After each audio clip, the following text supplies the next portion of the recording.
자, 오늘 말씀 골로새서 4장입니다. 골로새서 4장 7절부터 18절입니다. 골로새서 4장 7절부터 18절입니다.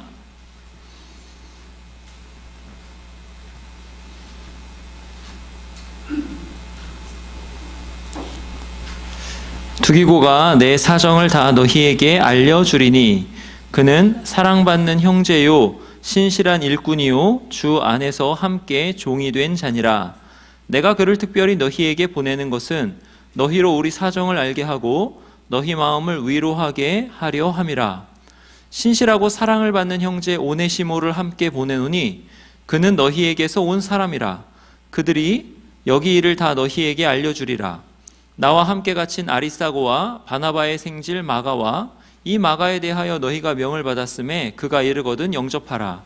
유스도다라 하는 예수도 너희에게 문안하느니라. 그들은 할레파이나 이들만은 하나님의 나라를 위하여 함께 역사하는 자들이니 이런 사람들이 나의 위로가 되었느니라. 그리스도 예수의 종인 너희에게서 온 에바브라가 너희에게 문안하느니라.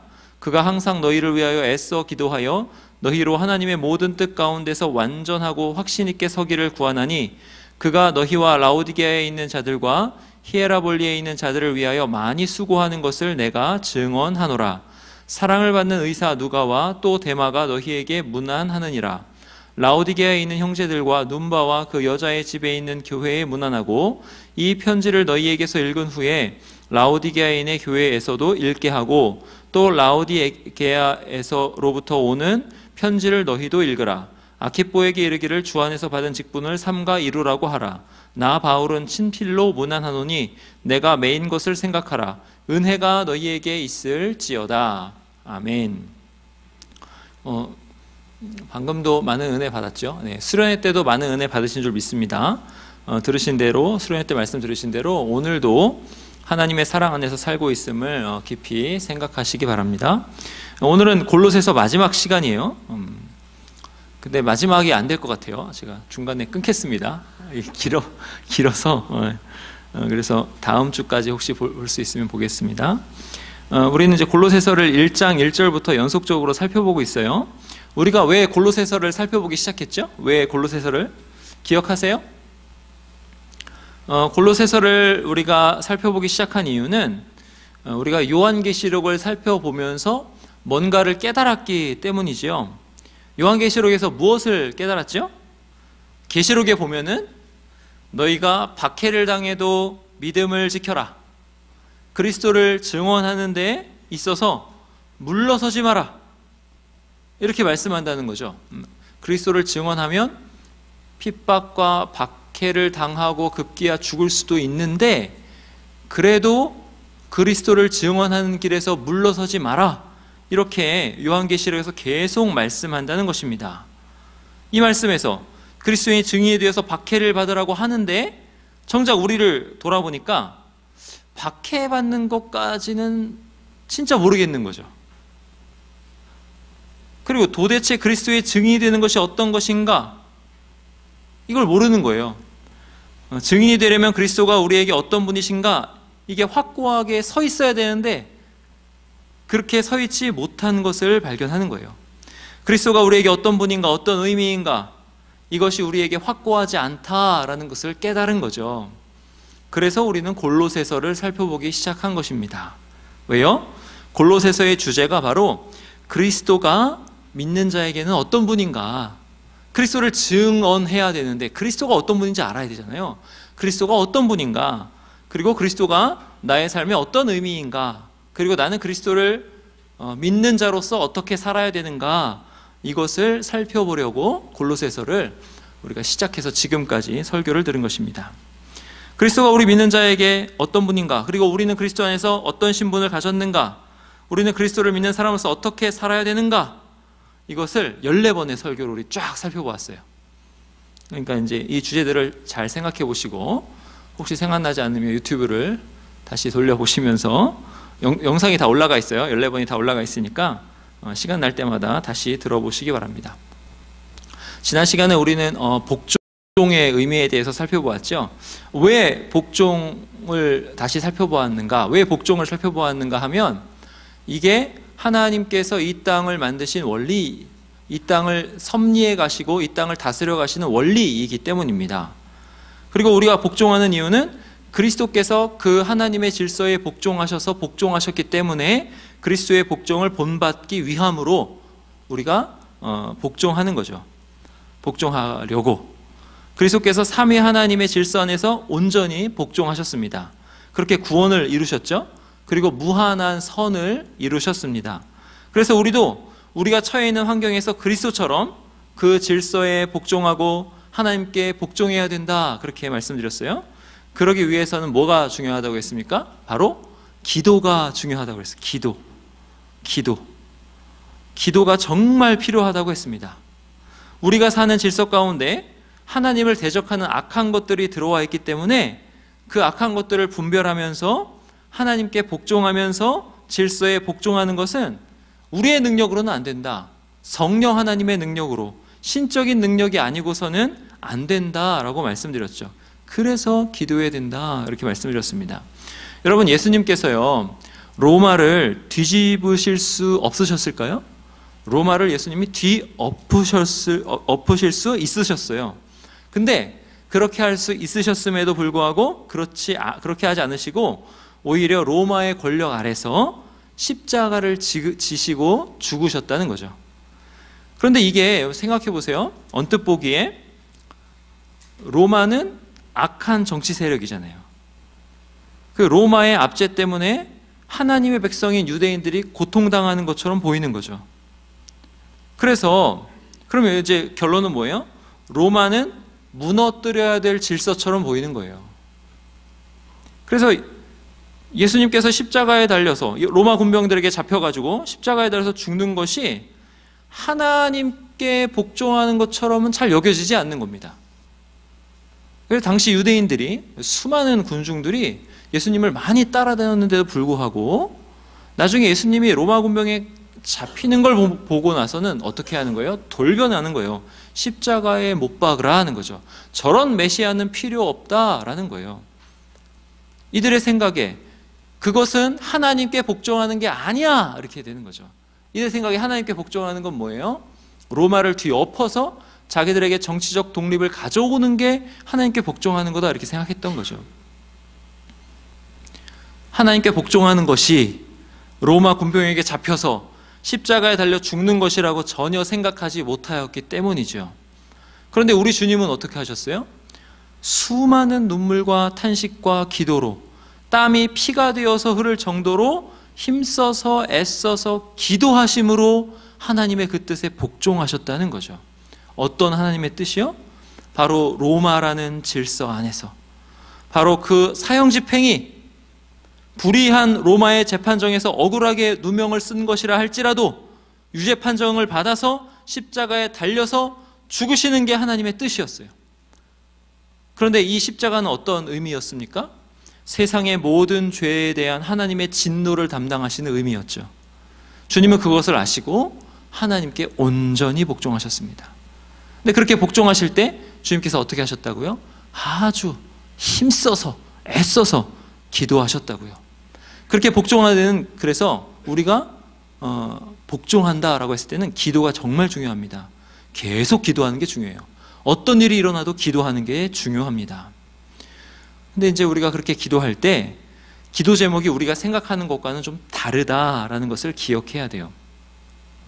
우리는 보통 어떻게 기도하죠? 우리가 보통 기도하는 기도 제목, 하나님, 제가 이번에 조금 더 나은 환경이 되게 해주세요 라고 기도하죠. 환경이 나아지기를 기도합니다. 가령 이런 겁니다. 승진하게 해주세요. 집이랑 가까운 곳에 있는 직장으로 옮길 수 있도록 도와주세요. 돈을 좀 많이 벌게 해주세요. 이렇게 기도합니다. 근데 이제 이런 기도 제목을 가지고 기도한다라는 것은 정말 중요한 일이에요. 아주 열심히 기도해야 됩니다. 그런데 잘 생각해 보면 이런 거는요, 기도하지 않아도 되는 것들인 경우가 많아요. 여러분, 승진은 누가 합니까? 기도 열심히 하는 사람이 합니까? 열심히 일하는 사람이 합니까? 열심히 일하는 사람이 해요. 평소에 일하지 않고 기도만 열심히 한다, 승진할 수 없습니다. 여러분, 집이랑 가까운 직장은 어떻게 얻을 수 있어요? 직장을 먼저 얻어서 집을 이사 가면 되는 거예요. 아니면 집 옆에 있는 조금 안 좋은 직장이라도 감사하면서 다니면 되는 거예요. 그 기도한다고 됩니까? 이사 갈 생각 안 하고 그냥 하면 되는 거예요. 돈 많이 버는 거 기도하면 돈 많이 벌립니까? 아니에요. 돈 많이 버는 거는 최대한 돈을 어떻게 벌 수 있을까 연구하고 사람들의 취향을 연구하고, 가게를 하나 하더라도 그 목이 어떤가 수십 번 가보고, 그 품목이 어떤가 연구하고, 음식점을 하면 그 음식점의 맛이 어떤가 레시피를 다 연구해서 이게 딱이다 라고 할 때, 그때 돈이 벌리는 거예요. 기도해서 됩니까? 물론 취업을 위해서 기도하는 것, 임용이나 공무원 취업 합격을 위해서 기도하는 거 아주 좋은 기도예요. 열심히 기도해야 됩니다. 근데 대부분의 경우 열심히 하면 돼요. 끝까지 믿음으로 하면 됩니다. 제가 문제 삼고 있는 건 뭐냐면, 우리가 하는 모든 기도 제목들 그 밑바탕에 깔려 있는 것이 뭐냐? 이 지긋지긋한 복종의 자리에서 좀 벗어나게 해주세요. 이게 깔려 있는 경우가 많다는 거예요. 내가 복종하기 싫어요, 하나님. 그러니까 나 이 복종의 자리에서 벗어나게 해주세요. 승진해서 저 인간 안 보게 해주세요. 이직해서 나를 괴롭히는 저 사람 좀 안 보게 해주세요. 안 부딪히게 해주세요. 하나님, 돈 좀 많이 벌어서 집에서 잔소리 좀 안 듣게 해주세요. 이렇게 기도한다는 거죠. 그럼 이렇게 기도하는 건 뭐예요? 주님께서 십자가를 지기 위해서 기도하는 것과는 정반대로 기도하는 것입니다. 주님은요, 저 불의한 로마의 전복을 위해서 기도하지 않으셨어요. 저 불의한 당시 종교 당국자들이, 바리새인과 사두개인들, 서기관들이 저주받기를, 그 체제가 무너지기를 기도하지 않으셨습니다. 주님은 주님께서 더 많은 추종 세력을 더 거느리게 돼서 그 압제자들보다 더 훨씬 힘 있는 자로 우뚝 서기를 기도하지 않으셨어요. 근데 우리는 항상 이런 식의 기도를 하는 경우가 많다는 거죠. 여러분, 주님은 무엇을 위해 기도하셨습니까? 우리 주님은 하나님의 뜻에 복종하기를 기도하셨어요. 하나님께서 당신님을 보내신 그 뜻에 온전히 복종하기를. 그래서 로마의 불의한 재판정에서 불의한 판결을 받아서 십자가 지는 그 길을 제대로 완수하기를 기도하셨습니다. 그렇게 하나님의 진노의 잔, 그 무한 고통의 잔을 자기가 감내할 수 있기를 간절히 기도하셨어요. 기도의 제목이 완전히 다른 것입니다. 높아지기를, 복종의 자리에서 굴림의 자리로 올라가기를 기도하신 것이 아니라 낮아지기를, 복종의 자리에서 온전히 복종해서 하나님의 뜻을 완수하기를 기도하신 것입니다. 우리의 기도 제목, 우리가 애써서 힘써서 기도해야 되는 기도 제목이 이래야 되는 거죠. 우리가 기도할 때 무엇을 위해서 어떻게 기도해야 되는가? 무엇을 위해서 어떻게? 우리가 있는 그 자리에서, 가정으로 하면 하나님의 자녀, 직장으로 하면 사원, 교회로 하면 청년, 임원이라면 임원의 자리, 목자라면 목자의 자리, 이런 자리에 매겨진 그 질서 안에서 온전히 복종할 수 있도록 기도해야 됩니다. 나를 거기에 두신 하나님의 뜻에 온전히 복종할 수 있도록 기도해야 되는 거예요. 직장에서 여러분을 인정하지 않는다고 해서 여러분이 싫어 하면서 이직하는 것, 그것으로 선을 이룰 수 없는 거예요. 교회가 여러분에게 맞지 않는다고 해서 교회를 말로 비판하다가 안 돼서 교회를 끊고 다른 교회에 옮길 거야 라고 해서 선이 이루어지지 않는다는 거예요. 선은 어떻게 이루어지는가? 내가 처해 있는 그 자리에서 하나님이 나를 그 자리에 두신 하나님의 뜻을 위해서 열심히 애써 기도하며 순종할 때, 복종할 때 이루어지는 거예요. 이런 기도를 어떻게 해야 돼요? 계속해야 됩니다. 끈질기게 해야 돼요. 어떤 어려움이 와도 이 기도만은 놓지 않겠다라는 태도로 기도해야 됩니다. 그렇게 기도할 때에만 우리 안에 있는 반역적 성향이 바뀌는 거예요. 반역적 성향이 바뀌어서 주님께 복종하는 성향이 됩니다.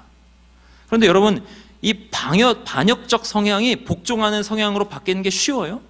절대 쉽지 않습니다. 왜요? 우리 안에 아주 뿌리 깊게 죄성이라는 게 있어서 그래요. 죄성이 반역적 성향입니다. 그래서 절대 자연적으로 천성적으로는 복종의 성향이 되지 않아요. 그러니까 더 어떻게 해야 돼요? 힘써서 애써서 기도해야 되는 거예요. 아무 죄 없으신, 그 안에 하나님을 반역하는 성향이라고는 전혀 없으신 우리 주님께서 복종하시기 위해서 땀과 피가 뒤섞여 흐르도록 힘써서 기도하셨는데, 이 반역적 성향을 타고난 우리는 얼마나 더 기도해야 되겠습니까? 그래서 기도하리라 결심하시기 바랍니다. 근데 이런 기도는 반드시 응답되는 거예요. 반드시 응답됩니다. 여러분이 여러분의 자리에서 복종하게 해주세요 라고 기도하기 시작하면 여러분에게 하나님께서 일하시고 반드시 하나님이 응답하실 거예요. 여기까지가 골로새서 정리입니다. 지난주까지도 들어가서 오늘 본문에서는 사도 바울의 긴 문안 인사가 나옵니다. 설교하다 끊을게요. 긴 문안 인사가 나옵니다. 사도 바울이 쓴 13개나 되는 서신들 가운데 이렇게 문안 인사가 긴 성경은, 긴 서신은 골로새서와 로마서 딱 2개입니다.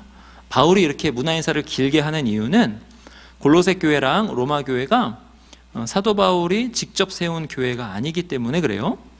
직접 세운 교회가 아니기 때문에. 직접 세웠다면 바울 선생님의 말씀이다 라고 하면서 바로 받아들일 건데, 직접 세우지 않았기 때문에 그 말씀의 권위를 세워줄 좀 유명한 사람들, 좀 신실한 사람들의 이름들이 같이 등장하는 거죠. 그래서 말씀의 권위를 함께 보증해 주는 거예요. 그런 사람이 많으면 많을수록 받아들이는 입장에서는 이 사람도 알아, 이 사람도 알아 하면서 그 말씀의 권위가 더 있게 느껴지기 때문입니다. 이런 의미로 이제 요 골로새서랑 로마서에는 문안 인사가 길다, 사람들이 많이 등장한다, 이렇게 아시면 됩니다. 이 중에서 몇 사람만 살펴보기를 원해요. 먼저 오네시모입니다. 오네시모는요 빌레몬서라는 성경에도 등장합니다. 근데 오네시모는 골로새 지역에 사는 유력한 사람인 빌레몬의 노예였어요. 노예, 종이라고 나오는데 빌레몬의 노예예요. 근데 그 빌레몬서를 잘 읽어보시면 오네시모가 빌레몬에게 뭔가 손해를 입히고 도망갔다는 걸 알 수 있어요. 그렇게 도망했던 중에 오네시모는요 감옥에서 바울을 만납니다. 바울 선생님을 만나요. 만나서 복음 진리로 거듭나게 됩니다. 이렇게 거듭나게 돼서 그리스도의 일꾼이 되었어요. 한때는 노예였던 사람이 지금은 복음의 일꾼이 되었어요. 그래서 복음의 일꾼이 되어가지고 자기가 노예였던 것을 아는 자기 동네로 가는 거예요. 골로새 지역으로 다시 가서 그 지역에 바울의 전령으로, 그리고 복음의 일꾼으로 일을 하게 되는 겁니다. 그렇게 가면서 어떻게 불리냐면 바울 선생님으로부터 신실하고 사랑을 받는 형제 오네시모 이렇게 불립니다. 전에는 노예였는데 지금은 형제라 그래요. 이게 얼마나 아름다운 일인지 모릅니다. 이게 바로 그리스도 안에서 일어나는 일이에요. 우리가 그리스도를 믿으면 공동체 안에서 어떻게 되냐면 전에는 노예였던 사람이 이제는 형제가 되는 거예요. 근데 형제일 뿐만 아니라 바울 선생님이 쓴 복음의 말씀, 그러니까 성경, 이 성경 말씀, 이 무한히 귀한 하나님의 말씀을 전달하는 복음 사역자가 되었다는 거예요. 그렇게 복음 사역자가 돼서 당당하게 골로새 교회를 향한 문안 인사에 이름이 올라가요. 성경에 이름이 올라가요. 이 말은 골로새 교인들이 바울 선생님의 말씀을 하나님의 말씀으로 봤는데 오네시모가 가져왔다는 것을 전혀 거리끼지 않았다는 거예요. 이 노예 아니야, 노예가 가져온 건데 이걸 전혀 거리끼지 않았고, 더 나아가서 이 말씀을 오네시모가 가져왔기 때문에 더 권위 있는 말씀으로 받았다는 거예요. 오네시모가 신실하기 때문에, 오네시모가 신실한 만큼 바울 선생님의 말씀의 권위가 더해졌다는 것입니다. 여러분, 이게 상당한 파격이에요. 왜냐하면 당시 시대는 지금과는 다른 신분제 사회였기 때문에 그래요. 지금은 노예제도가 아예 없죠. 존재하지 않습니다. 근데 당시에는 노예제도가 엄연히 있었고, 노예는 한 인격으로 대우받지 못했어요. 노예는 어떤 물건처럼 여겨졌습니다. 주인에게 소유된 소유물로 여겨졌어요. 그런데 그리스도 안에서, 또 그리스도께서 행하신 일 안에서, 그 복음 안에서 노예가 형제가 돼요. 더 나아가 형제가 될 뿐만 아니라 복음의 권위를 더하는 복음의 전령이 됩니다. 그리스도로 말미암아, 그리스도께서 하신 일로 말미암아 당시 공고하게 자리 잡고 있던 신분제도가, 신분제도라는 것이 그리스도 안에서 전혀 힘을 발휘하지 못하게 되는 거죠. 어떻게 돼요? 노예의 가치가 사람의 가치가 돼요. 그 사람의 가치가 그리스도의 가치로, 즉 하나님의 가치로 격상되는 거죠. 노예제도라는 악한 제도가 힘을 발휘하지 못해요. 그럴 뿐만 아니라 그 사람이, 그 오네시모라는 노예가 하나님의 형상으로 무한 가치가 있는 존재라고 그렇게 받아들여지는 거예요. 그러니까 하나님의 형상, 사람이 하나님의 형상이라는 이 진리가 그대로 실현되는 것입니다. 어떻게 해요? 그리스도 안에서 그렇게 되었다라는 거예요. 이게 복음의 능력입니다. 그리스도를 믿는다는 게 이런 거예요. 그리스도께서 하신 일이라는 게 이런 효과를 나타낸다라는 거예요. 고린도전서 5장 가볼까요? 고린도전서 5장, 고린도전서 5장입니다.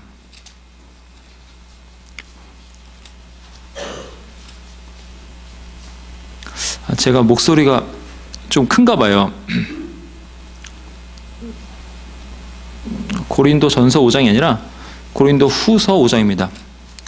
목소리가 좀 큰 것 같아요. 지금 목이 아픈데. 5장 14절.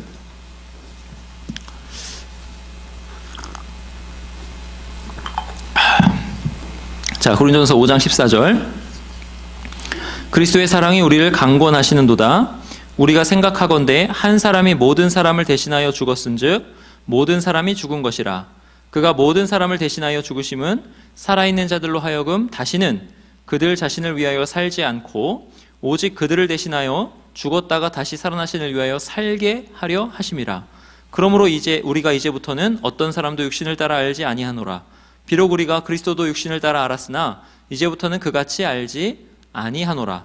그런즉 누구든지 그리스도 안에 있으면 새로운 피조물이라. 이전 것은 지나갔으니 보라, 새 것이 되었도다.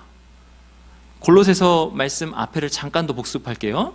한 사람이 모든 사람을 대신하여 죽었은즉 모든 사람이 죽은 것이다. 14절에 자, 골로새서 살펴본 대로 세례로 우리가 그리스도와 함께 죽었다 그랬죠. 그래서 그 어떤 세상의 초등 학문, 그러니까 세상의 우주의 기본 원리, 여기에 우리가 지배되지 않는다라고 배웠죠. 그 대표적인 원리가 뭐였죠? 죽음의 원리. 그래서 우리는 그 어떤 죽음의 원리에도 지배받지 않는다라고 배웠습니다. 그러니까 오네시모가 종이라는 그 사회적 제도의 원리에도 지배받지 않는 거예요. 그래서 15절에 뭐라고 나오냐면 살아있는 자들로 하여금 다시는 그들 자신을 위하여 살지 않고 오직 그들을 대신하여 죽었다가 다시 살아나신 이를 위하여 살게 하려 함이라, 이렇게 나오는 거죠. 죽음의 원리에 지배받지 않으니까 이 험한 세상 살려면 어떻게 살아야 되는가 했을 때 너의 가치를 높여라, 너의 능력을 더 개발해라, 그래도 살까 말까야, 죽도록 너를 위해서 살아. 이게 세상의 원리인데, 이게 우주의 기본 원리인데, 죽음의 원리인데, 그러지 않아도 된다는 거죠. 그러지 않아도 잘 산다. 그렇게 하지 않아도 영원히 산다는 거예요. 그래서 이제 생명은 보장되었으니까 영원히 사는 것, 이 생명력 있게 삶의 질이 넘치는 그러한 삶의 질이 아주 좋은 그러한 삶이 보장되었으니까 이제 진심으로 나를 위해서 살지 않고 누굴 위해서 산다는 거예요? 주님을 위해서 살 수 있다. 삶의 원리 자체가 바뀌는 거예요. 그래서 이 원리 안에서 이제 어떻게 바뀌냐면 아무도 육신을 따라서 알지 않게 돼요. 자, 육신을 따라서 오네시모를 어떻게 알았어요? 노예로 알았습니다. 근데 그를 더 이상 노예로 알지 않게 돼요. 이제 오네시모는 어떻게 돼요? 그리스도 안에서 형제요. 형제일 뿐만 아니라 영광스러운 복음의 사역자로 알게 되는 거죠. 그래서 17절에 이게 나오는 거예요. 이제 그리스도 안에서는 모든 자가 완전히 새로운 피조물 새 것이라, 이렇게 나오는 거예요. 죽음도 그를 망하게 하지 못할 새 것이라. 부활의 몸을 덧입을 사람들이라. 이게 그리스도 안에서 새로운 피조물이라, 이런 뜻입니다. 그러니까 이제 온전히 주님께 복종할 수 있는 거예요. 그리고 그렇게 주님께 복종하는 사람은 다른 사람을 그리스도 안에서 대하게 되는 거죠. 그 사람을 알되 육신에 따라서 알지 않고 그리스도 안에서 알게 되는 거예요. 그래서 자기가 가진 지위나 신분으로 상대방을 한 단계 아래나 한 단계 위나 이렇게 대하지 않고 그리스도를 존경하는 존경으로 그 사람을 그냥 사람 자체로 존경하며 대하는 것입니다. 이게 바로 그리스도께서 이 땅에 오셔서 하신 일의 효력이에요. 이게 복음의 효력입니다. 이 효력은 어떻게 돼요? 각 사람의 마음 안에서 역사하는 거예요. 그리고 이 효력이 이 마음, 저 마음을 이렇게 점점 확대되어서 신분 제도 자체를 철폐시켜 버렸어요. 노예제도 반대하는 운동을 그리스도께서 앞장서서 지휘하시고 노예제도를 철폐하라 그렇게 하신 게 아니에요. 그런 운동을 사도들이 그렇게 앞장서서 펼친 게 아니에요. 사도 바울이 쓴 서신을 보면 그렇게 전혀 나오지 않아요. 그렇게 외적 제도를 바꾸려고 하지 않았어요. 어떻게 했어요? 내적인 원리, 이 내재적인 원리, 믿음의 원리를 먼저 세우는 겁니다. 그렇게 해서 내적인 원리가 세워지고 나니까 노예의 주인이 예수님 믿으면, 그리스도를 알게 되면 자기의 소유인 노예에게 함부로 못 대하는 거예요. 왜요? 그도 하나님의 형상이니까 이렇게 되는 거예요. 물론 이제 바른 믿음 안에서에 있는 주인만 그렇게 되는 거죠. 왜냐하면 역사상 믿음을 왜곡해가지고 성경을 가지고 노예제도를 찬성한 예가 있습니다. 성경을 잘못 해석하는 거죠. 그래서 이제 바른 믿음을 가지고 그리스도를 진정으로 만난 사람은 사람을 대할 때 그리스도 안에서 보고 그리스도 안에서 새로운 피조물로 대하는, 하나님의 형상으로 대하는 것이 된다는, 그래서 그 제도 자체가 철폐된다는 거죠. 이것을 생각하면서 너희는 주 그리스도를 섬기느니라, 이 말씀을 깊이 생각해 보세요. 그리스도를 섬기는 사람들로서 우리 형제자매들을 우리가 어떻게 대해야 되고 어떻게 알아야 되는가, 이것도 생각해 보시기 바랍니다. 우리는 우리 형제자매들이 가지고 있는 연약함을 어떻게 받아들이고 있죠? 우리는 우리 형제자매들이 가지고 있는 그 연약함에도 불구하고 그 지체를 얼마나 존중하고 있는지를 생각해 보시라는 거예요. 여러분, 그 상대방의 연약함이 싫을 수 있습니다. 어떤 점은 나랑 안 맞을 수 있어요. 그래서 싫을 수 있어요. 싫은 것까지는 괜찮습니다. 근데 성도의 교제를 나누는 사람, 신령한 영적 교제를 나누는 사람은 그 사람의 어떤 모습이 싫어도, 그것을 싫어할 수는 있어도 그 사람 자체를 멸시하진 않아요. 그건 두 개는 다른 거예요.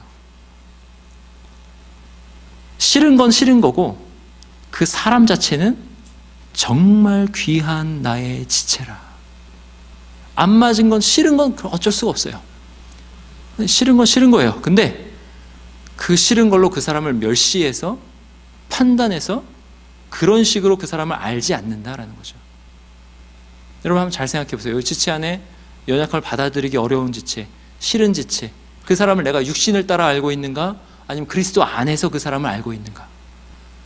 내가 그리스도 안에서 그 사람을 안다면 그 사람은 그리스도 안에서 새로운 피조물이라, 하나님의 형상이라, 정말 귀한 나의 지체라, 나의 몸이라, 그리스도 안에서 한 몸 된 교회라, 이렇게 받아들이는 것입니다.